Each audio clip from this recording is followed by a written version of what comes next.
বন্ধুরা, আপনি কি জানেন পৃথিবীতে এমন একটি দেশ রয়েছে যেখানে মানুষ কাজ শেষে বাড়িতে ফেরেন বাসে বা ট্রেনে করে নয়, তারা বাড়িতে ফেরেন নদীতে ভেসে ভেসে।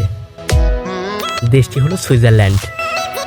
প্রাকৃতিক সৌন্দর্য, উচ্চমানের জীবনযাত্রা এবং প্রযুক্তিগত অগ্রগতির জন্য পরিচিত এই দেশটিতে গ্রীষ্ম এলেই রূপ নেয় এক অদ্ভুত পরিবেশ। সুইজারল্যান্ডের জুরিখ শহরে উষ্ণ গ্রীষ্মের মাসগুলিতে বহু মানুষ কাজ শেষে লিমাত নদীতে সাঁতার কেটে বা টিউব ব্যবহার করে বাড়ি ফিরে আসেন। এটি মূলত তাদের শহরের যাতায়াতের একটি ঐতিহ্যবাহী এবং জনপ্রিয় উপায়।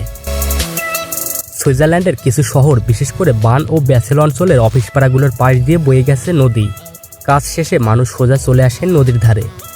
তারা মোবাইল, মানিব্যাগ ও পোশাক রাখেন বিশেষ জলরোধী ব্যাগে। তারপর সেই ব্যাগকে ছোট ভাসমান টিউব হিসেবে ব্যবহার করে স্রোতের সঙ্গে ভেসে পড়ে।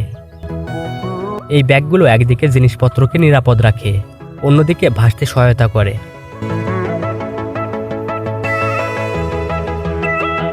এই নদীটি অত্যন্ত পরিষ্কার এবং সাঁতারের জন্যও নিরাপদ।